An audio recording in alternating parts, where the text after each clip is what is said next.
Hey guys, I am Game Advisor and welcome back to another Icarus update video. Today we're going to be going over the week 36 update, Critical Hit.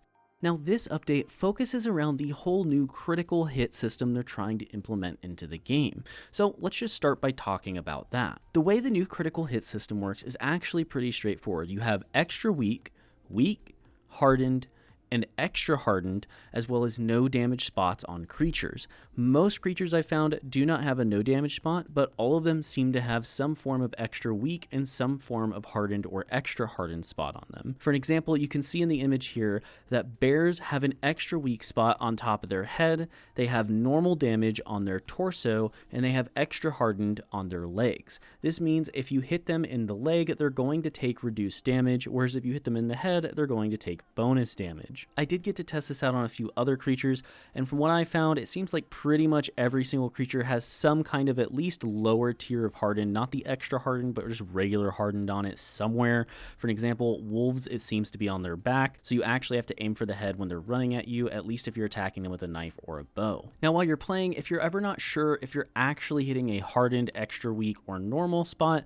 all you need to do is look for the icon. The extra weak one is going to be a little bit brighter than the weak one, and the hardened one versus extra hardened one is going to be a little bit brighter versus darker for the extra hardened one. The hardened icon is kind of like this hexagon with more hexagons inside of it, and then you've got the weak one, which kind of just looks like an arrow piercing something. It's pretty easy to find out. You'll play the game for like 5 minutes, hit a couple creatures, and all of this will make total sense to you.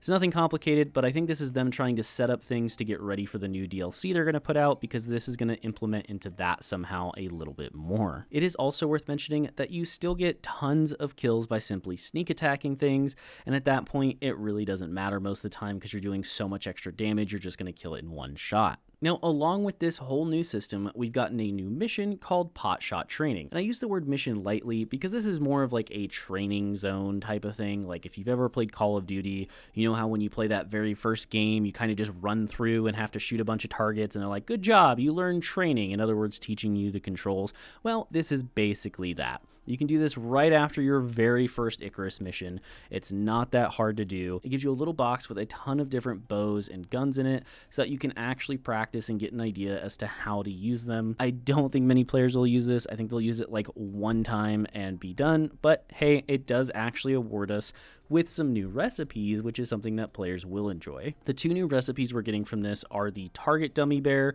and you're getting just a regular target. They're both pretty cheap to craft, and you make them in the workbench. The target dummy bear is kind of nice because it just gives you an idea as to which spots of an actual bear are hardened versus not, in case you didn't already know. And then you also have the regular target, which does either hardened damage, normal damage, or weak spot damage, depending on how close you are to the center. It's also just a good way to be able to test out the damage that items are doing consistently whenever you're in a safe place to set these up. So if you're ever not sure, this is a great way to test out what will do the most damage. Now, it is worth mentioning that each of these targets will not take fire, poison, electric, or bleeding damage. So if you have those effects on your weapon, this will not be accurate. It also doesn't give you an actual amount of damage per second. It more so just shows the actual numbers of damage you're doing per hit when you hit it. Now, to pair with this whole new targeting system where you do different damage types in different areas, they've decided to add in 2 new crossbows that can be brought in from the Orbital Workshop.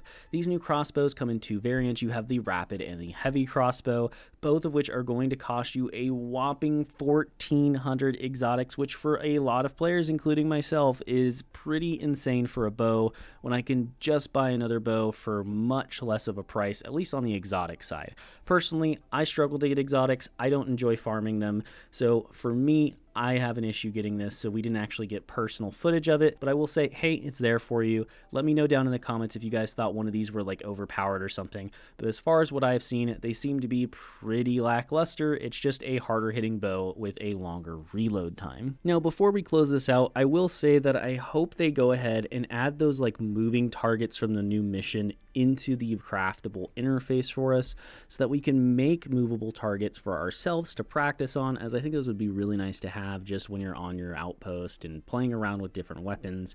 It could be something players would enjoy. Again, it's not a big deal at the end of the day. I think this is a nice update to have, but it doesn't really add a lot of substance to the game. It more so just adds a, hey, here's 20 minutes of content, and then most people are going to look away and never think about this update again. I do believe they've also added some more cosmetic things into the new content, but we're not really going to talk about all that stuff. Instead, I just wanted to focus on the range system and the whole new damage system, because that's the only thing that's going to actually affect your gameplay in a substantial way. I do think this is a step in the right direction, but again, I don't think this is something that's really going to draw a lot of players back or make them feel differently about the game, or just get new players to want to join. I think that's really going to have to come from this DLC, where they're planning all these new things like mounts with I believe they have a new swamp biome that I've seen in the changelog they've been talking about.